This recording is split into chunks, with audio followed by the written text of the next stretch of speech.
दिनैथ' आसामाव पन्चायत बिसायख'थिनि सेथि खोलोबनि दिनैहाय भटिं जागासिनो दङ, भट होनाया सोलिगासिनो दङ।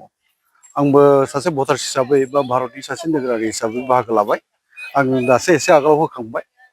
आं मोजां मोनदों आरो जोंहा मिजिं दं जे जोंनि जि पन्चायतनि खाबुफोर बे खाबुखौ लानो थाखाय जोंनि रायजो राजाया बयबो बावहाय बाहागो लादों आरो गावबागाव मोजां मोननाय बिजाथिजों बयबोआनो खामानिखौ मावफुंनानै लानो लुबैयोखाय मानसिफोर बाहागो लानायखौ नुनो मोनदों। नाथायबा मोनसे बाथ्रा जे जोंहा मोनसे जोङो बिजेपि दोलोनि हिसाबै आरो जोङो गणशक्ति आरो एजिपि जोङो जुथाइ जोंहा बिजाथि दंखायो।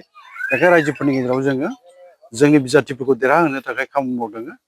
दा बेखायनो आं बेखौ बुंनो लुबैगोन जे आसामाव मानगोनां डक्टर हिमन्त बिश्व शर्मा गिबि मन्थ्रि बिथांनि दैदेननायाव दिनै आसामाव जेरैबायदि दावगानाय हाबाफोर जादों बा हाबाफारिफोर मावफुंजाबाय थादों, बेयो जों बयनिबो थाखाय गोग्गानो गोनां बाथ्रा। ओंखायनो जोंनि बे पन्चायत बिसायख'थियावबो जोङो जोंनि वार्डनिफ्राय लानानै आरो बिनिफ्राय एपि मेम्बार लोगोसे जिल्ला परिषद बे मोनथाम खोलोबनि जि मोनसे बिसायख'थि जागोन आरो बेयो मोनसे बेलट पेपाराव मोनसे बिसायख'थि बियो इलेक्ट्रनिक भटिं मेसिन नङा।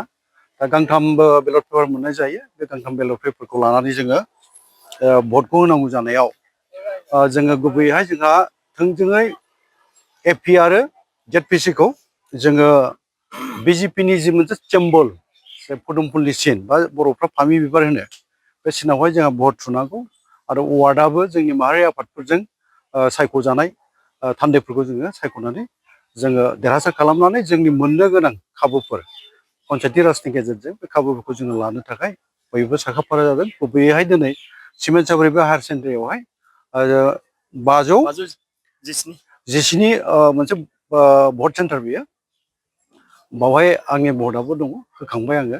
मोजां मोनदों आरो रायजो राजा गासैखौबो आं खावलायनो लुबैगोन नैथि खोलोबआ 7 अक्ट'आव जागोन। दिनै सेथि खोलोबनि जादों।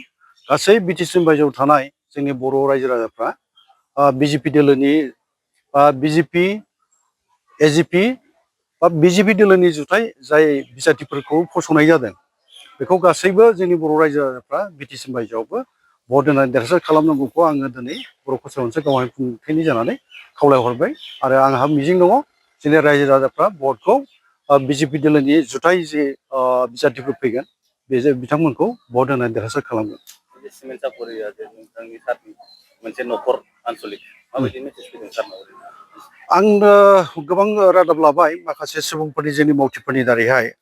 रादाबा मोनफ्रोमबो जायगानिफ्राय मोजांखौनो फैनाय आं मोनदों आरो देरहासार जागोन। आंहाथ' मिजिं दङ जोंनि जुनायाव जुनाय समस्तिनि बाथ्रा बुङोबा मानगोनां जोंनि सासे गोख्रों एमएलए बेनि बियाब बियो भुबन पेगुनि बियाब जनाय। बे बियाबनिफ्राय ओरैनो जोंनाव जिपि हिसाबै जोंनाव 24 माने गं 24 जोंनाव गाव पन्चायत दङ आरो 4 जिल्ला परिषद दङ।